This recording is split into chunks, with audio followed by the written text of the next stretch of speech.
Hayalperest masalı. Bir köyde yaşlı bir kadın yaşardı. Çok fakirdi, neredeyse hiçbir şeyi yoktu. Sadece bir tavuğu vardı ve bu tavuk her gün ona tek bir yumurta veriyordu. Kadın bu yumurtaları bir sepette biriktirirdi ve bunlar onun için çok değerliydi. Onun bir oğlu vardı ama o oğlan pek tembeldi. Gün boyunca çalışmaz, sadece yatar, uyur, yemek yerdi. Ne kadar şey söyleseler onu çalışmaya ikna edemezlerdi. Çünkü o her zaman tembellikten başka bir şey düşünmezdi. Bir gün yaşlı kadın oğluna dedi ki, evladım, Oğlum, benim ne kadar yaşlandığımı görüyorsun. Artık bir lokma ekmek kazanmak bile bana zor geliyor. Artık hayat çarkını nasıl döndüreceğini düşünmenin zamanı geldi. Bak etrafına. Bütün erkekler bir işle meşgul. Pamuk ekiyorlar, hasat yapıyorlar, bahçelerle ilgileniyorlar, zanaatla ya da ticaretle uğraşıyorlar. Ama sen hiçbir şey yapamıyorsun. Ne bir mesleğin var, ne bir işin. Of! En azından ticaretle uğraş. Belki az da olsa para kazanabilirsin, oğlum. yaşlı kadın tembel oğluna eline bir sepet dolusu yumurta verdi ve pazara gidip satmasını söyledi. Oğlu önce tereddüt etti ama sonra sepeti almaya karar verdi. Yolda yürürken birden çok yoruldu ve büyük bir çınar ağacının gölgesinde dinlenmeye karar verdi. Sepet yumurtalar ayaklarının hemen yanındaydı. Ellerini başının altına koydu, derin bir nefes aldı, gözlerini kapattı ve hayal kurmaya başladı. Aklında yumurtalar, civcivler ve geniş bir çiftlik canlandı. O hayalde civcivler büyüyor, tavuklar serbestçe dolaşıyor, her şey çok canlı ve güzeldi. Bu sepette tahminen 50'den fazla yumurta var. Bu yumurtaları satıp biraz para kazanacağım, sonra bir horoz ve birkaç tavuk alıp beslemeye başlayacağım.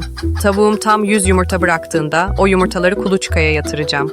Çünkü inanıyorum ki o 100 yumurtadan tam 100 civciv çıkacak. Civcivler büyüyüp yetişkin tavuk olacak, sonra yumurtlamaya başlayacaklar. Böylece yumurta sayım hızla artacak diye düşünüyorum. Yakında elimde 5000 yumurta olacak ve oradan 5000 civciv çıkaracağım.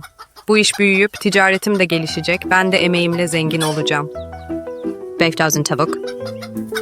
Bu tavukları satacağım, aldığım parayla 1000 koyun alacağım. Koyunlar doğuracak, kuzular büyüyüp çoğalacak, zengin olacağım. Kuzular büyüyüp koyun olur, sonra da onlar kendi yavrularını doğurur. Zamanla büyük bir sürü olur, bu sürü benim en büyük servetim. Sürülerin yarısını satıp kazandığım parayla kocaman bir saray yapacağım. Kralın kızına talip olacağım çünkü gücümle onun kalbini kazanacağıma inanıyorum. Kral da en güzel kızını bana verecek. Hayatım değişecek ve mutluluğa kavuşacağım. Diyorlar ki, prensesler en güzel olur ama aynı zamanda en inatçı ve gururludur. Gururlu bir kadınla yaşamak kolay değil ama evlendikten sonra mutlaka gururunu kırıp benim sözümü dinleteceğim. Dinlemezse de böyle bir tekmeyle vururum ona. Tam o anda ayağı sert bir şeye çarptı ve şiddetli bir acı hissetti. Ah, o da neydi? Zavallı düşünen adam gözlerini açtı.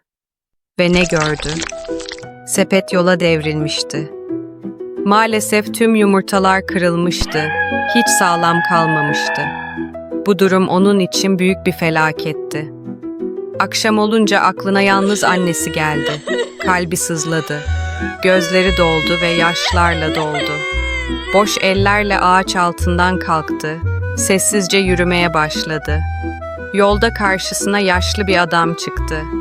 Ağladığını görünce sesi yumuşadı ve nazikçe sordu. Oğlum, ne oldu? Neden ağlıyorsun? Gözyaşları içinde anlattı. Yumurta sepetim kırıldı. Artık hiçbir şeyim kalmadı. Gerçekten hiçbir şeyim yok diye düşündü çocuk.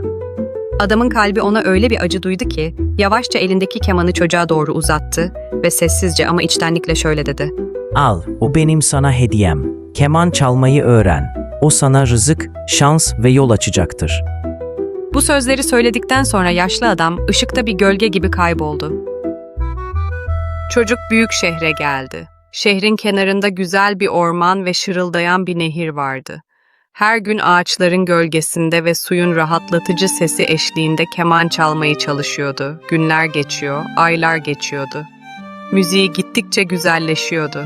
Sonunda ünlü bir kemancı oldu. İlk dinleyenleri hayretle etrafında toplanan orman hayvanlarıydı. Daha sonra şehir halkı onun çalmasına hayran kaldı. Düğünlere ve her türlü kutlamalara davet edilmeye başladı.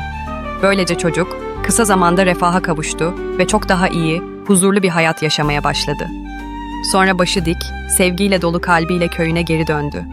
Hayatı boyunca sakat kalmış yaşlı annesinin yanında, onun her zaman destekçisi ve yardımcısı oldu.